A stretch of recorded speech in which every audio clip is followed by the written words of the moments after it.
Foro de la Historia. El pasado tiene mucho que contar. Bienvenidos y bienvenidas a Foro de la Historia. Hoy estamos aquí un día más y hoy volvemos a estar de nuevo con Federico Romero Díaz, con el que ya en su momento grabamos un podcast acerca del final del Imperio Romano.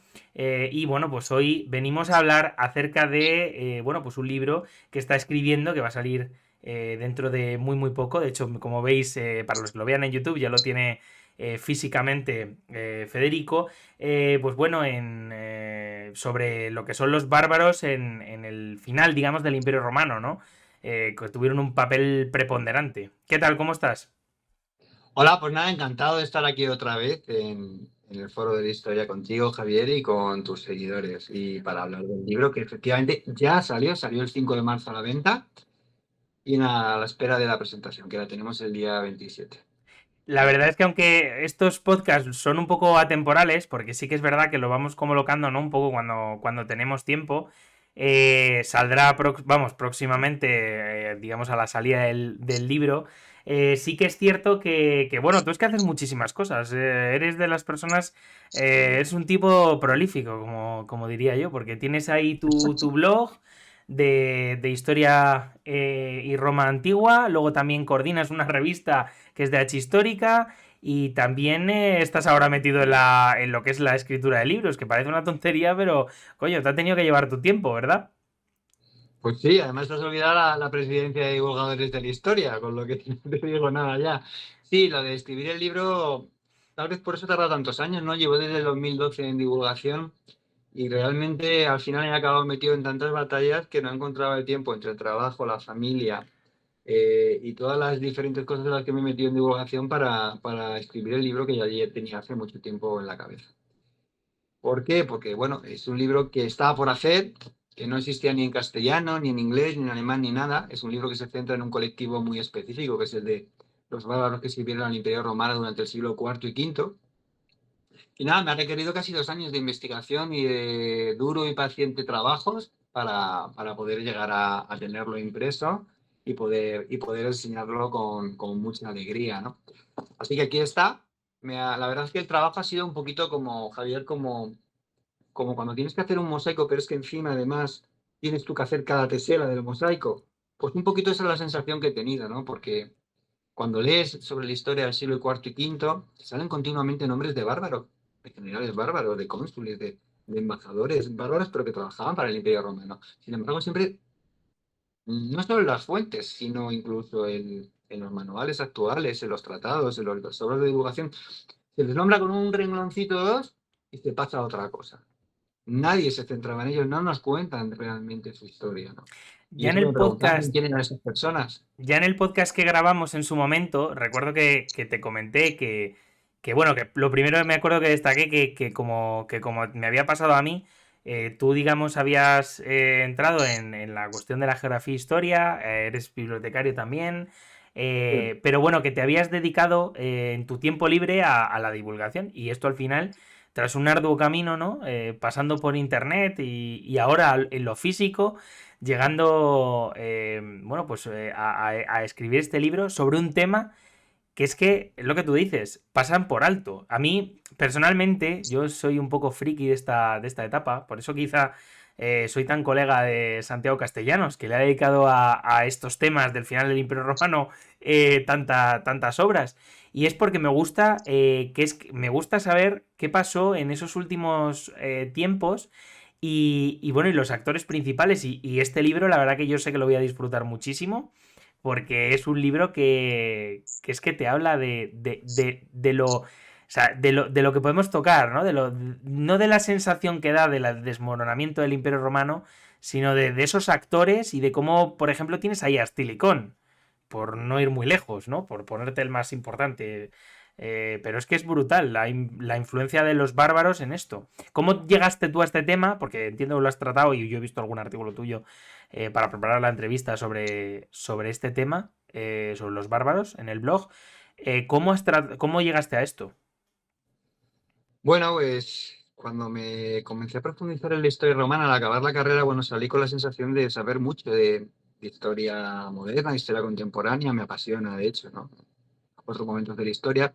Sin embargo, decidí dedicarme a la historia de Roma porque cuando acabé la carrera tenía la sensación de haber pasado demasiado por encima sobre esta fase histórica. Y yo ya intuía, te estoy hablando de los años 90, cuando ya acabé la carrera, que muchas de las cosas de nuestro presente venían de ahí, ¿no? Luego, evidentemente, cuando profundizas te das cuenta de que no son muchas, sino que son casi todas, ¿no?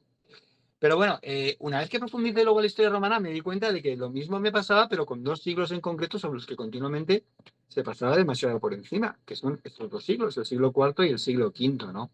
Que bueno, ha habido siempre un cliché de imaginárnoslo como de una decadencia continuada y de una caída a partir de la crisis del siglo tercero, y realmente las cosas no fueron así, ¿no? Cuando empiezas a leer divulgación o libros académicos, te das cuenta de que las cosas fueron de una manera muy diferente, ¿no? De hecho, el siglo cuarto, prácticamente hasta la batalla de Adrianópolis, lo que supone para el Imperio Romano es un puñetazo encima de la mesa y un volver a poner las cosas en su sitio por parte de Roma con respecto a sus vecinos bárbaros que, tras la crisis del siglo tercero, están acostumbrados a otra dinámica de relación, ¿no? Debido a la debilidad que tenía el Imperio Romano por sus conflictos civiles, ¿no?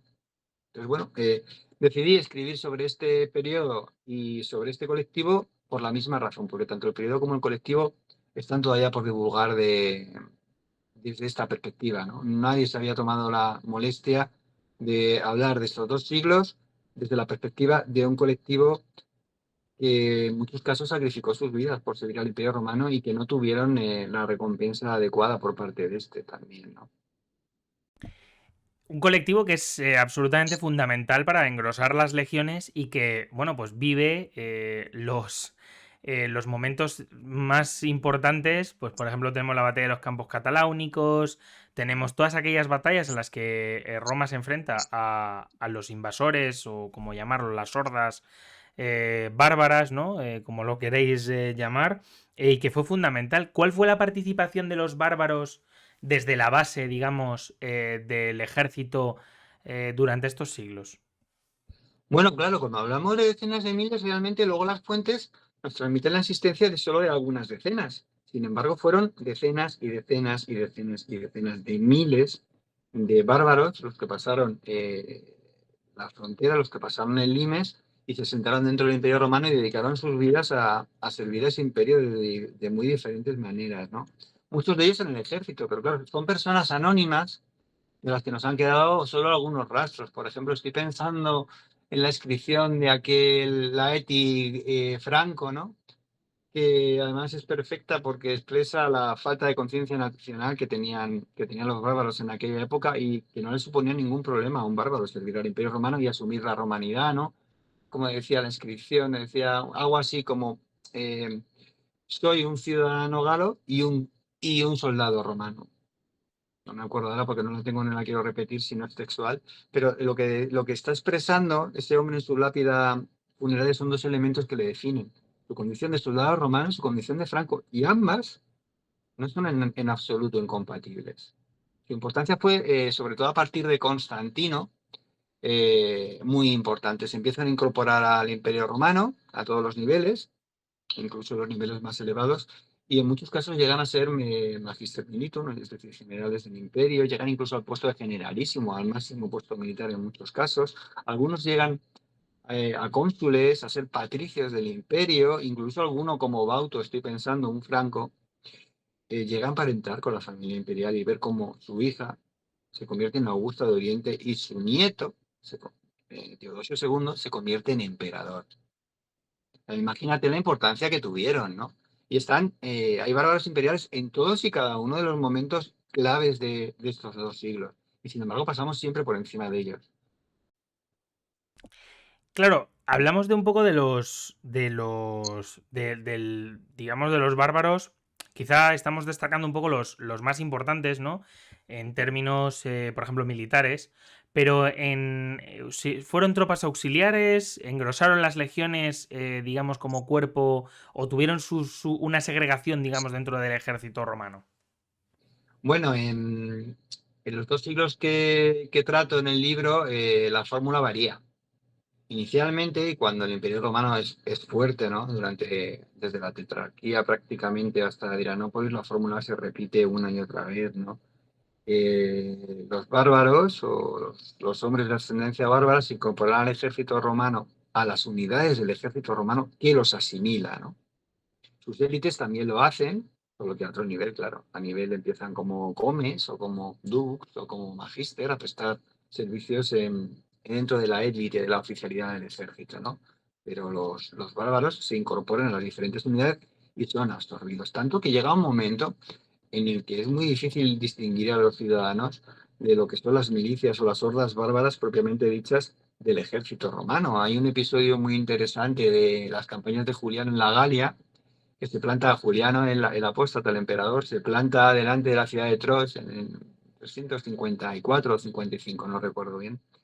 Y los ciudadanos de la ciudad no quieren abrir las puertas, porque hace 2 horas ha habido una horda, quiero recordar que era de alamanes y de bárbaros francos intentando forzar las puertas de la ciudad y no se aclaran, no saben si estas fuerzas que vienen, estas nuevas fuerzas, son realmente romanas o son bárbaras. ¿Por qué? Porque la mayor parte de los integrantes del ejército romano de Juliano tenían una ascendencia bárbara y no sabían distinguir las impedimentas de unos y de otros, las indumentarias, eran básicamente ya a esas alturas iguales.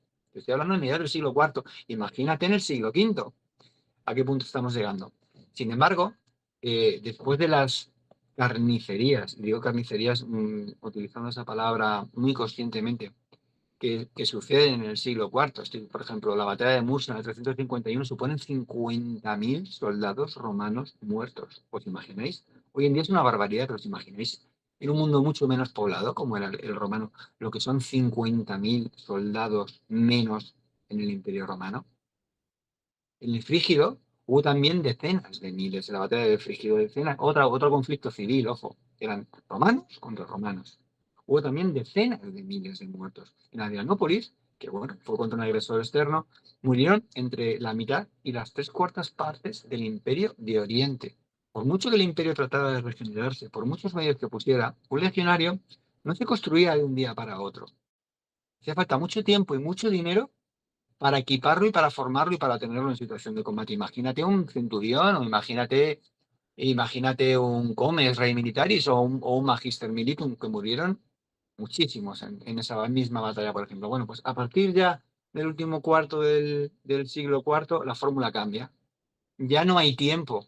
Hace falta urgentemente. Teodosio, realmente, que es el emperador que recibe el Imperio Romano de Oriente después del desastre de Adrianópolis, no voy a utilizar una palabra muy académica, pero es así, se comió un marrón increíble cuando le toca dirigir esa parte del imperio, porque no tiene fuerzas y tiene un ejército de godos saqueando todo el norte de Tracia, los Balcanes, y no tiene fuerzas para hacerles frente.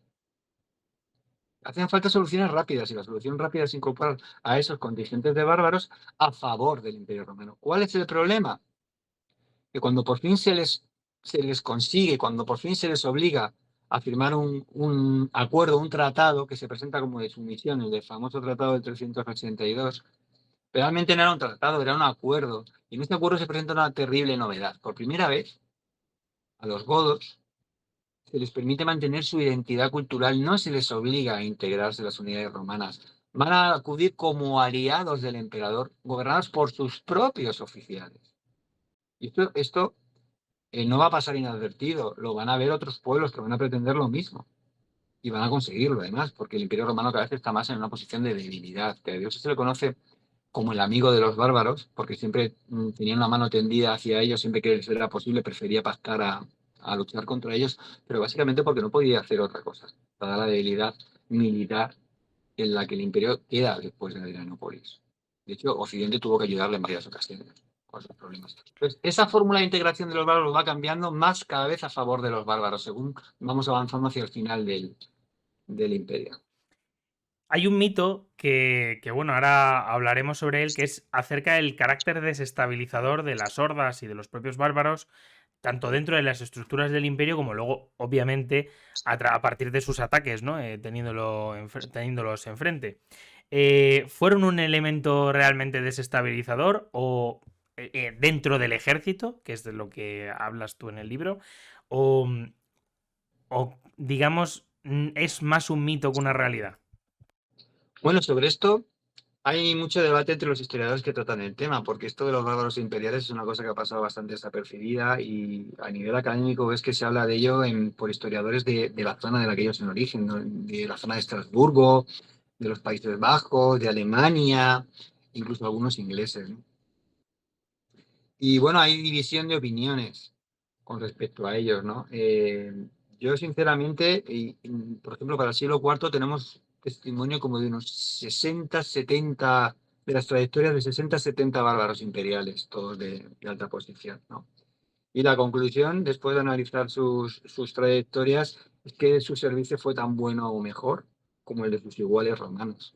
Fueron tan leales o más como sus iguales romanos. Es decir, el hecho de que un bárbaro imperial se decantara por un usurpador no significa que fuera menos afín al ideal de la civilización romana, porque al final ese usurpador por el que apuestan también era tan romano como los demás. O sea, el hecho de apostar por un usurpador no significaba que estabas luchando contra Roma, que la estabas traicionando, sino que estabas traicionando a un señor completo al que servías. De todas maneras, son muchos los casos de bárbaros que son fieles hasta el último momento a la dinastía a la que servían, ¿no? Estoy pensando, por ejemplo, en el mismo Bauto, estoy pensando en Bacurio, estoy pensando en Saúl. Estos dos últimos, por ejemplo, murieron luchando para el imperio, ¿no? O sea, que los ejemplos son, podemos encontrar ejemplos de todos los sentidos. Gainas, por ejemplo, está en el lado contrario, no se acaba rebelando contra el imperio y acaba saqueando el imperio hasta que, bueno, huye al otro lado del Danubio y allí el Udino, el rey Uno, lo atrapa, que esa es otra, y le corta la cabeza para congraciarse con Arcadia, ¿no? Entonces, ejemplos tenemos de todos los tipos, pero si los analizamos a nivel global, porque datos hay, podríamos establecer, yo creo, que esa situación, esa conclusión sin ningún tipo de problema. ¿Qué generales fueron fundamentales en algún momento para salvar a Roma? Porque hubo varios generales bárbaros que fueron fundamentales para salvar a la propia Roma. Pues te va a sorprender mi respuesta, pero por ejemplo, los unos, hasta el momento en el que Atila opta ya por romper relaciones, empieza a saquear Oriente y Occidente, ¿no? Los antecesores de Atila en especial fueron muy útiles al Imperio Romano, en especial a Occidente. Y los socorrieron en sus luchas continuas contra los francos o los alemanes. Por ejemplo, contra los burgundios. Llega un momento en el que Atila está desesperado con los burgundios porque trata de reprimirlos una y otra vez y cada vez que los reprime, según se da la vuelta, están otra vez levantados, hasta que decide pedir la ayuda de los unos y esta es la masacre que hacen, que ha quedado grabado a través de los siglos en su folclore. La famosa, la canción de los Nibelungos, lo que está reflejando es el horror que sintió ese pueblo ante la masacre que se hizo, que hicieron unos y romanos de ese pueblo, ¿no? De hecho, los unos van a ser el pilar fundamental de toda la política militar de Aecio. Aecio no lo podemos comprender sin los unos. Si me pides nombres concretos pues bueno, tenemos al famoso Estilicón, también muy debatido, que para mí fue un gran militar y un terrible político, ¿no? Por ejemplo. Tenemos algún nombre muy poco conocido y que no se lo merece, por ejemplo, como Fabrita. Fabrita fue un godo prorromano, pero fíjate si era prorromano y en un banquete que dio Teodosio se cargó directamente al líder de los godos antirromanos, que no eran favorables a firmar un acuerdo con ellos. Y esto no fue problema para que Teodosio no dijera, bueno, pues has cargado bien en mi mesa, pero no pasa nada, no te preocupes. Le dio altas responsabilidades dentro del imperio porque ya no podía volver a su tierra, fue dux en Oriente y llegó hasta el puesto de cónsul. Y sin embargo, el imperio lo acabó ejecutando. ¿Por qué? Porque en un contexto de enfrentamiento, ya tras la muerte de Teodosio, entre Oriente y Occidente, por esos afanes que tenía Estilicón en ser reconocido en Oriente, pues Fravita se declaró favorable a un entendimiento entre ambos, y esto le costó la vida.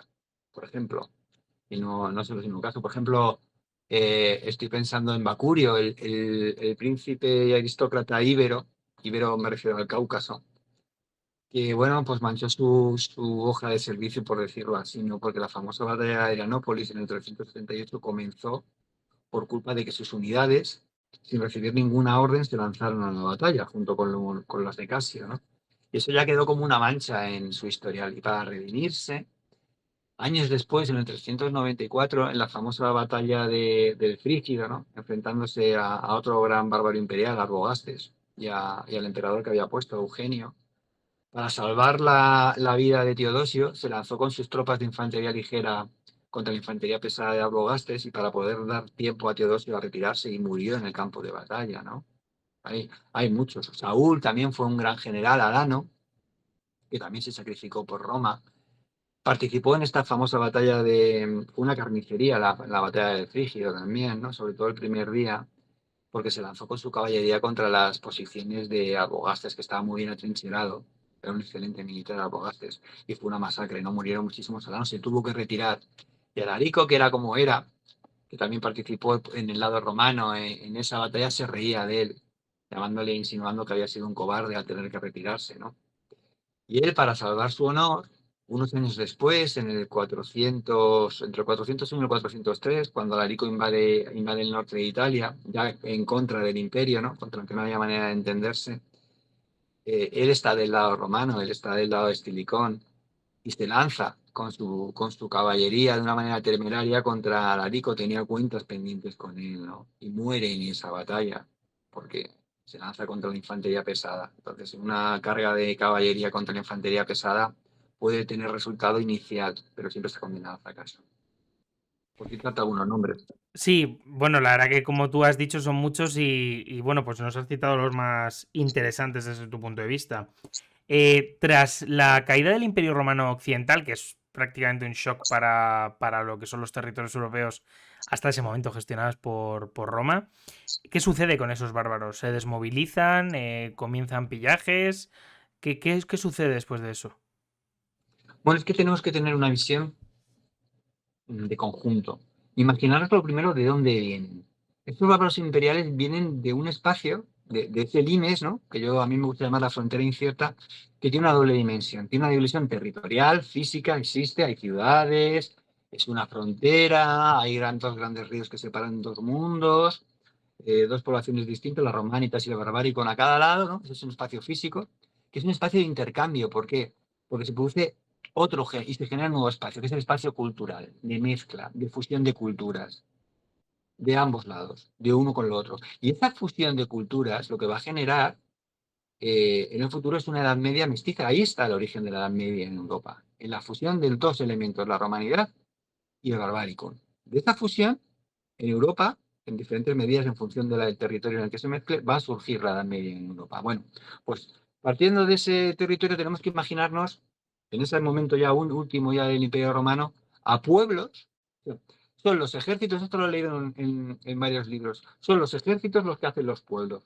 Estos pueblos bárbaros que luego van a fundar estados en Europa, los francos, los godos, los ostrogodos, los lombardos, lo que son ejércitos en marcha que generan pueblos. El pueblo visigodo realmente, cuando asalta Roma, ya tiene muy poco de elemento godo. Se le han unido esclavos, se le han unido unos, se le han unido ostrogodos por otro lado, se le han unido incluso pueblos escitas, se le han unido alanos. Es una mezcla total, se le han unido muchísimos esclavos romanos que han huido de la ciudad. Realmente ser godo, digo, ser visigodo es realmente ser seguidor de Alarico en ese momento. Son pueblos que siguen a líderes, son ejércitos en marcha que van buscando un territorio en el que asentarse. Así nos tenemos que imaginar cómo es Europa en ese momento, ¿no? Los francos se acaban asentando en el norte de la Galia. Los godos fundan el reino de Tolosa y empiezan a intentar penetrar en Hispania, donde ya están los suevos liándola también y tratando de establecer sus bases territoriales. Los vándalos lo consiguen hacer en África. Van arrancando estos pueblos en marcha, que son ejércitos en marcha, van arrancando pedazos poco a poco del imperio, lo van reduciendo a la impotencia y van estableciendo sus propios estados, que son el germen de lo que luego serán los estados en la Edad Media. Es una perspectiva bastante interesante porque muchas veces parece como que son estos como si no hubiera pasado nada, ¿no? Como si hubiera llegado, en vez de decir, bueno, pues aquí hay un gobernador, pues ahora somos nosotros y se establece todo exactamente igual y no es tal cual, sino que hay un proceso y además bastante largo en el tiempo, porque luego también estos pueblos se relacionaron entre sí, ¿no? Con virulencia. Sí, Bueno, ¿eh? sí, que efectivamente, algunos además nunca llegan a llevarse bien. Por ejemplo, Los godos y los vándalos siempre se llevaron fatal. Sí, o los suevos y los visigodos, está bastante claro. Al Tanto final eran competidores del mismo espacio hábitat. y entonces, bueno, es interesante. Luego ya desde un punto de vista, digamos, y ya para, bueno, terminar un poco la entrevista, desde un punto de vista bibliográfico, ¿cómo has llevado a cabo la investigación? Porque esto siempre, la verdad que me gusta preguntarlo porque muchas veces lo que yo veo es que hay muchos podcasts donde prácticamente se lleva a simples aficionados y a nosotros nos pasa lo contrario. Nosotros, si estás aquí, al menos por mi parte, es porque hay una responsabilidad que yo, como y tú, como bien sabes, desde hace más tiempo, que tú llevas bastante más tiempo siendo historiador que yo. Al final, lo importante aquí es que haya una bibliografía que respalde y sobre todo bueno, pues sí, pues eso, una capacidad crítica también sobre las fuentes que se trabajan. ¿Cómo ha sido esa Pues mira, investigación? muy duro. Efectivamente, mira, la verdad es que el trabajo ha sido muy duro, me ha llevado casi 2 años, porque como decía, cuando yo concebí este libro y empecé a buscar otros parecidos en tanto en divulgación como en el mundo académico, me asombró el hecho de que no estuviera escrito. Y cuando comencé a escribirlo me di cuenta de por qué nadie lo había escrito. Es porque era un trabajo de chinos realmente. Y cuando digo un trabajo de chinos, me refiero a que era muy laborioso. Estaba toda la información desperdigada. Entonces, ni siquiera en las fuentes privadas, en las fuentes primarias, perdón, estaba muy centrados en el tema, ¿no? ¿Por qué? Porque no sé si realmente lo he comentado con algunos historiadores y han estado un poquito de acuerdo conmigo en decir que tal vez es que a los propios romanos no les gustaba demasiado hacer hincapié en el papel de unos bárbaros dentro de su propia historia, no les hacía gracia. Y tal vez ese cierto rechazo a darles el papel que les correspondía ha llegado hasta nuestros tiempos, porque esa perspectiva ha calado hasta nuestros tiempos, ¿no? No querían tal vez reconocer expresamente y profundizar en el papel que unos bárbaros, porque al fin y al cabo eran bárbaros para ellos, habían tenido dentro de su propia historia, ¿no?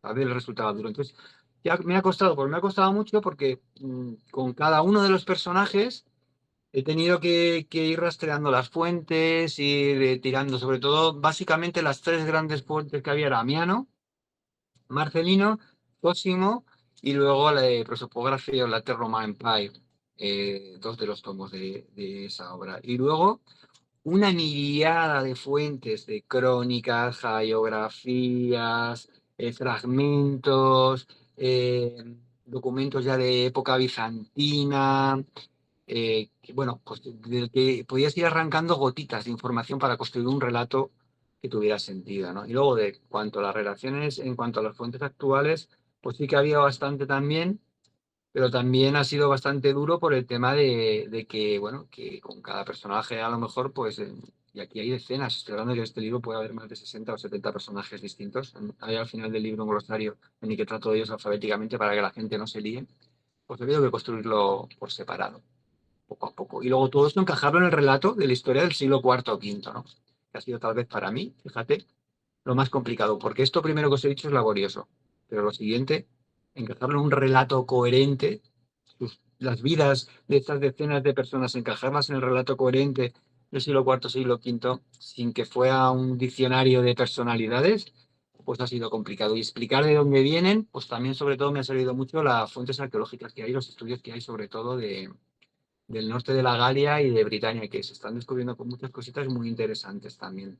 Porque del Barbaricum, por ejemplo, no tenemos fuentes escritas, pero sí que tenemos arqueología, para saber cómo vivían, cómo era su economía, cómo eran sus poblados, eh, si utilizaban moneda o la utilizaban como tal, como instrumento monetario o la utilizaban como adorno. Hay una serie de cosas que nos han servido muy bien. Los elementos comunes que se utilizaban a los dos lados de la frontera.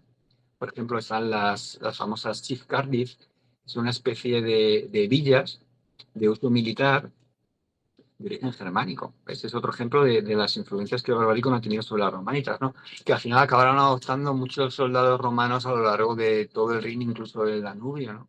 Y que provienen de allí, de esa cultura germánica, esos soldados que se integraron en las legiones romanas, ¿no? Así que ha sido muy duro, pero bueno, me han servido también muchos libros que hay tanto de autores ingleses, eh, estudios también ya a nivel académico de profesores de universidades de Alemania, como ya he dicho antes, de Estrasburgo, norte de Francia, que sí que tratan el tema a nivel académico, pero siempre en pequeñas dosis, en un articulito, en una charla, en una conferencia, en cosas pequeñitas que ya te digo que ha exigido un trabajo muy, muy paciente, ¿no? Ha sido agotador, pero yo creo que el resultado ha valido la pena, ¿no? Y luego aquí pues me ha ayudado mucho José Sotochica, que es un experto. Que no sabe nada, Que además, de historia no antigua, sabe, no tiene casualmente. nada, nada. Me ha ayudado muchísimo con las fuentes, incluso había algunas que es que no las encontraba, me desesperaba buscándolas, me las ha proporcionado él. Daniel Gómez Aragones, que es otro de los grandes expertos en bárbaros que tenemos en España. Y luego me ha venido también muy bien el apoyo de Carlos de Miguel, que ha hecho para el libro dos mapazos espectaculares que van a obligar a aquel que compre el libro a elegir por qué lado lo pone, porque viene en una sola página. No sé si lo tengo por aquí, en este ejemplar que tengo aquí. Sí, sí. Y bueno, uno habla de la época del Imperio Romano, en época de Constantino como único emperador. Y en él podemos ver el Imperio Romano ya en un tono, ¿veis? No sé si se ve bien en la cámara, lo podéis ver. Bueno, y el otro ya habla del Imperio Romano en época de la muerte de Teodosio, ya casi a principios de 395, y en el Imperio ya pues ya está dividido entre Honorio y Arcadio, y ya se ve todo el movimiento de pueblos bárbaros. Es un mapa espectacular que ha hecho para el libro Carlos de Miguel, el autor del podcaster del Ocaso de Roma, que es uno de los que más sigo y él me ha admirado toda mi vida en redes. Así que este es el producto y eso espero que os guste este viaje a la frontera incierta. Pues la verdad que para mí ha sido un placer, Federico, tenerte otra vez por aquí. Ya sabes que esta es tu casa, ya lo hemos hablado alguna vez. O sea que Muchas gracias. por mi parte, absolutamente encantado. La verdad es que además, vamos, por lo menos con José Soto y con José Soto hemos hecho también algún podcast. Y la Es verdad un que es una gran hombre. maravilla porque pues, es un hombre maravilloso. De hecho, andaba pendiente de hacer algo con él que ya verán los oyentes. Así que no vamos a Acaba de desvelar sacar porque novelas sobre el Pelayo. sí, no, pero ahora también, bueno, es que él tiene un campo de especialización y no voy a decir más, porque si no, ya es que lo tengo que decir y no quiero. Y el caso es que quería hacer algo con él sobre este tema bueno, sobre un tema relacionado con la península ibérica y que es uno de Ah, los ok. mayores campos de especialización de José Soto. Ya me Así que imagino. ya hablaré con él. De todos modos, pues nada, muchísimas gracias, Federico, por concedernos esta entrevista. Insisto, esta es tu casa y bueno, y aprovechando a ver si en algún momento nos conocemos y quedamos a tomar algo que la verdad que, oye, pues una charla como estas, aunque sea en privado y no grabada, siempre es una maravilla y un privilegio para mí.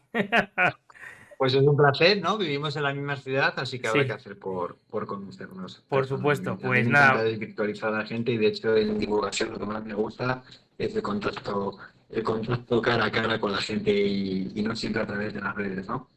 pues sí, la verdad es que sí y espero que, bueno, pues eso, que lo podamos realizar pronto. Dicho esto, pues nada, me despido, os dejaremos el link en la descripción para adquirir el libro y también, bueno, pues ya sabéis que nos tenéis en múltiples redes sociales. Así que nada, chao. Chao. Si te ha gustado este podcast, puedes darle 5 estrellas en Spotify. Por otra parte, si lo ves desde iVoox o desde YouTube, puedes darle un buen like.